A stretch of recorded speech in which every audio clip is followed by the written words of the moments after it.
Person तज्ज़ियाकार Ajmal Jami साहब हमारे साथ मौजूद हैं। अस्सलाम वालेकुम जामी साहब, ये प्रेस कॉन्फ्रेंस आपने यकीनन सुनी होगी और सबूत देने की बात कर रहे हैं। सबूत अगर सामने आ जाएं तो फिर वाकई साथ खड़े होंगे?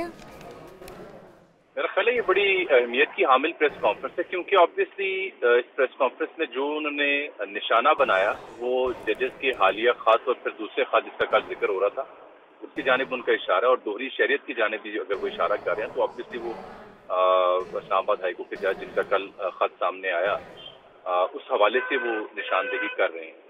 बट मैं ये समझने से कासिर हूँ कि वो किस कैपेसिटी में इस प्रेस कॉन्फ्रेंस को कर रहे थे, क्योंकि ये तो बड़ा संजीदा मामला है जहाँ पे कल अटॉर्नी जनरल ने प्रेस कॉन्फ्रेंस की और बाद में आदम नजीर तारड़ और अताउल्लाह तारड़ ने भी प्रेस कॉन्फ्रेंस की। तो ये एक दबाव उनके ऊपर भी चार्जेस फ्रेम करते हुए उन्हें मरूद इल्जाम ठहराया जा रहा है। आई थिंक इससे मामलात मजीद गंभीर होंगे जो अदलिया के यहाँ चल रहे हैं और अदलिया की शिकायत को देखने का जो पहलू है वो मजीद धुंधला हो जाएगा। जो उन्होंने गुफ्तगू की ऑब्वियसली उसमें कंटेंट तो अपनी जगह मौजूद है, जैसे वो जब कहते हैं कि जी मेरी माँ की इज्जत उछाली गई या मेरे साथ जो कुछ हुआ, और साथ वो जजेस की तारीफ भी कर रहे हैं, जरदारी साहब का दिफा कर रहे हैं, वो नवाज शरीफ साहब का भी दिफा कर रहे हैं और अतर मिनुल्लाह साहब का बिलखुसूस जिक्र कर रहे हैं। ये जस्टिस मंसूर अली शाह की भी तारीफ कर रहे हैं।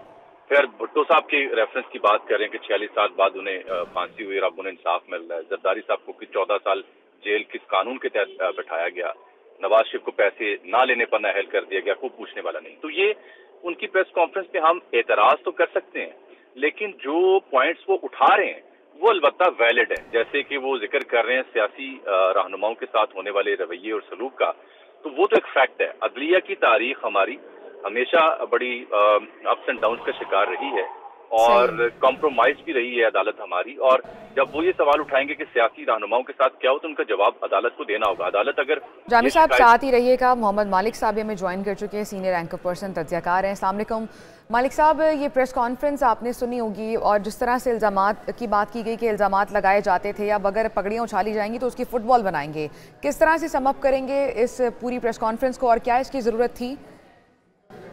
बड़ी सीधी सी बात है, टू पुट इट ब्लंटली, अदलिया और एस्टैब्लिशमेंट खुल के आमने सामने आ गए और मैं टाइमिंग से बिल्कुल हैरान नहीं हूँ। जब कल सुप्रीम कोर्ट ने ये ऑर्डर किया कि आप वीडियो लिंक करें तो आई वाज एक्सपेक्टिंग कि कुछ ना कुछ रिएक्शन आएगा, बिकॉज एक तरफ एक शख्स जिसको आपने करीबन एक साल होने को है, ना बयान चल सकता है, ना फोटो चलती है, ना नाम चलता है, सडनली वो एक नेशन वाइड लिंक पे आ जाए और एक ऐसे मुकदमे में जिसकी रोजाना लाइव स्ट्रीमिंग हो रही है, हेयरिंग हो रही है, तो अब सुप्रीम कोर्ट ने एक खेल कर दिया।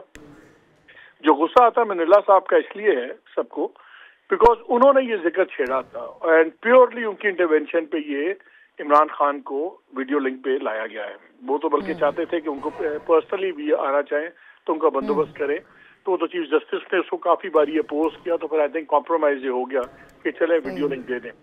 सो अब आई थिंक जो गवर्नमेंट है, एस्टैब्लिशमेंट, उनको ये फिक्र होगी कि वो इसको एक कौम से खिताब में कन्वर्ट करने की कोशिश करेंगे इमरान खान, जजेस उनको रोकने की कोशिश करेंगे, लेकिन एक साल से जिनका विजुअल वगैरह कुछ भी नहीं था, आम आदमी ने भी नहीं देखा था उनको, सडनली वो नेशनल हुकअप पे होंगे। अगर उनको आप नहीं दिखाते, कोर्ट की ट्रांसमिशन रोकते हैं, तब एक नया तमाशा है, अगर दिखाते हैं उसके अपने कॉन्सिक्वेंसेज हैं, उनकी पार्टी को, लोगों को एक हौसला होता है, सब कुछ होता है। सो आई थिंक जुडिशरी भी खुल के आ गई है और अब आई थिंक फैसला हो लगता है इधर भी हो गया कि ठीक है जी, अब आर या पार होना है तो फिर देखी जाएगी कौन कैसे होगा। अब ग्लव्स उतरते जा रहे हैं और इसमें अब कोई शक नहीं रहना चाहिए कि gloves are off from both sides. देखें, पहले जब बहुत ज्यादा हवा बननी शुरू होगी कि शायद कोई गुफ्तगू हो रही है, सीक्रेट पार्लेज हो रहे हैं, DGI-SPR की लेवल पे प्रेशर हुआ, कैटेगोरिकली नथिंग डूइंग, अगले दिन चीफ ने भी कह दिया नथिंग डूइंग। मेरा ख्याल है खतरनाक रविश बन रही है अब ये, क्योंकि अब हमें एक्सट्रीम और इमीडिएट रिएक्शन एस्टैब्लिशमेंट का भी सामने आ रहा है और ये एक खतरनाक सिचुएशन होगी, टकराव हो सकता है, आगे टकराव हो सकता है। मालिक साहब इस पर बुलेटिन में भी बात करेंगे। जामी साहब भी बहुत शुक्रिया आपका। अजमल जामी मौजूद थे हमारे साथ और सीनियर एंकर पर्सन मोहम्मद मालिक साहब मौजूद थे और ये जो भी प्रेस कॉन्फ्रेंस की गई है फैसल वाडा की जानिब से उस पर बात कर रहे थे, जिस पर हम मजीद बात करेंगे इस बुलेटिन में।